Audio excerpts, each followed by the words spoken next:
जितना हलवाई है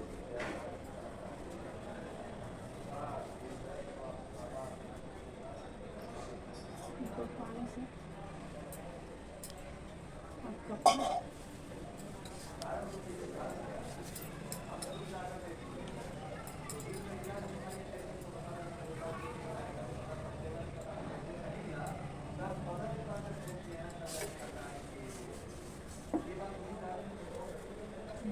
इसको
पवन चल रहा है इस कारण दिया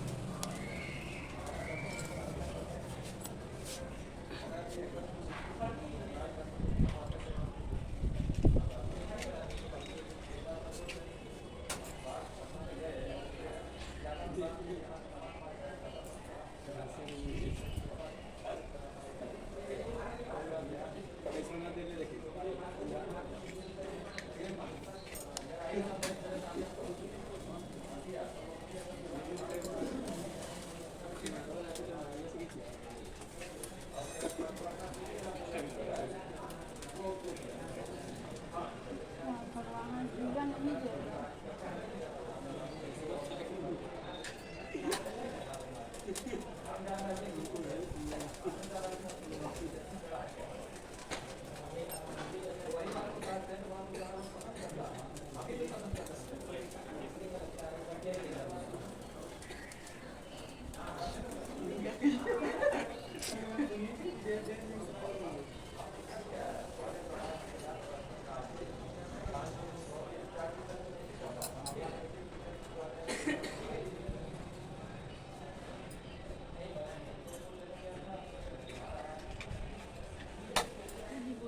द्वापर का अंत और कलयुग का आरंभ था। उसी समय बहुत सी शोकाकुल स्त्रियों को आपस में सलाह थी कि क्या इस कली में माता के जीवित रहते पुत्र मर जाएंगे। जब वे आपस में कुछ निर्णय नहीं कर सकी तब गौतम जी के पास पूछने के लिए गई। जब उनके पास पहुंची तो उस समय गौतम जी आनंद के साथ बैठे थे। उनके सामने जाकर उन्हें मस्तक झुकाकर प्रणाम किया। तदनंतर स्त्रियों ने पूछा, हे प्रभु, इस कलयुग में लोगों के पुत्र किस तरह जीवित रहेंगे, इसके लिए कोई व्रत या तप या कृपा करके बताइए। इस तरह की उनकी बात सुनकर गौतम जी बोले, आपसे मैं वही बात कहूँगा जो मैंने पहले से सुन रखी है। गौतम जी ने कहा, जब महाभारत का अंत हो गया था तो द्रोणपुत्र अश्वत्थामा के द्वारा अपने बेटों को मरा देखकर सबका पांडव बड़े दुखी हुए और पुत्र के शोक से व्याकुल होकर द्रौपदी अपनी सखियों के साथ श्रेष्ठ धम के पास गई। उन्हें धम से कहा, हे विकेंद्र, कौन सा उपाय करने से बच्चे दीर्घायु हो सकते हैं, कृपा करके ठीक कहिए। धम सतयुग में सत्य वचन बोलने वाला, सत्यचरण करने वाला समदर्शी जितमुतवाहन नाम का एक राजा था।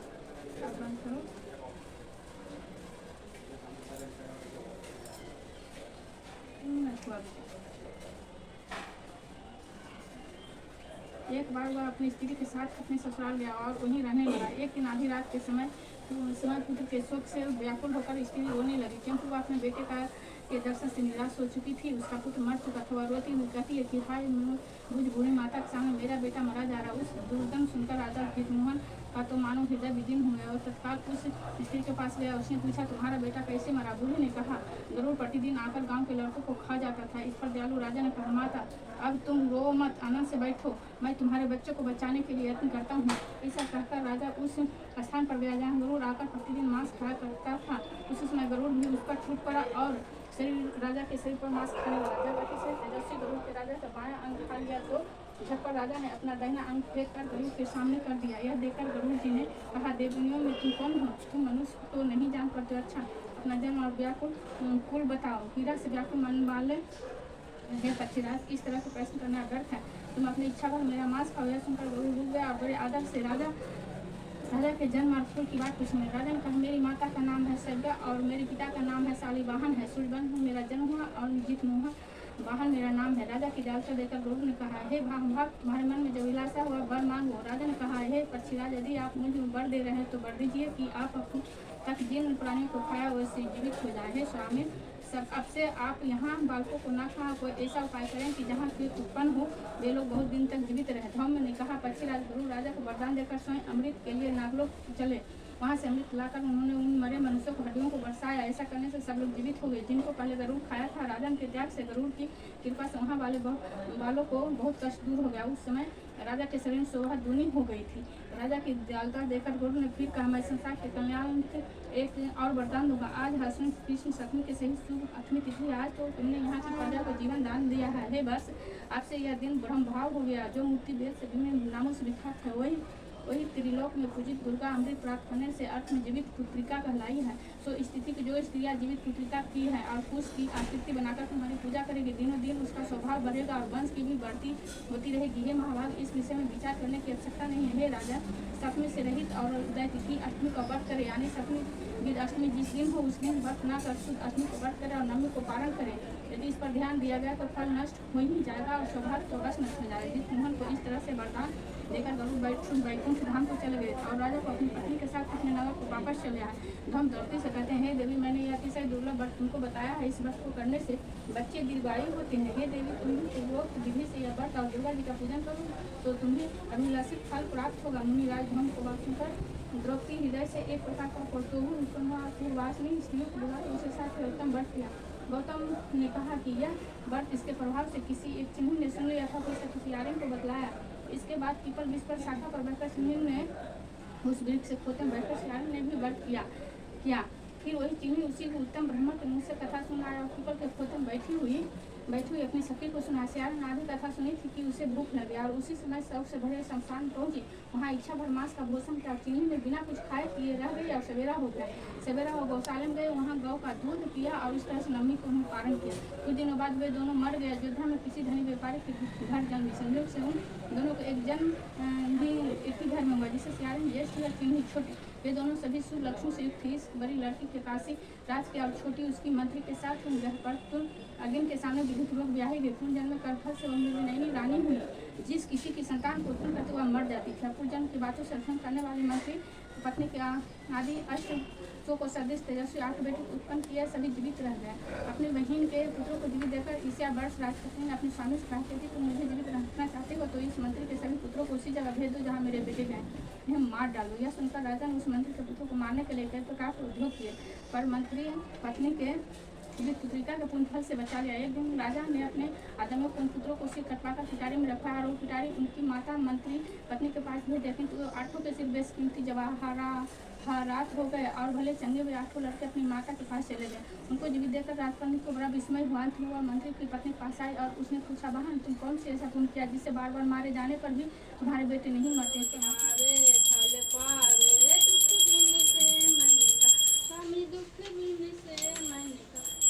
संपत्ति घर आवे कष्ट मिटे तन का, जय जगदीश हर माता पिता तुम मेरे, शरण गहूँ किसकी स्वामी शरण गहूँ किसी, तुम बिन और न दूजा आस करूँ जिसे, जय जगदीश हरे तुम पूरन परमात्मा, तुम्हें अंतर्यामी स्वामी तुम्हें अंतर प्राणपति, स्वामी सबके प्राणपति, किस विधि मिलो दया मैं तुमको मैं कुमति, जय जगदीश हरे दीन बंधु दुख हरता, तुम ठाकुर मेरे स्वामी तुम ठाकुर मेरे, अपने हाथ उठाओ द्वार पर आते, ओम जय जगदीश विषय विकार मिट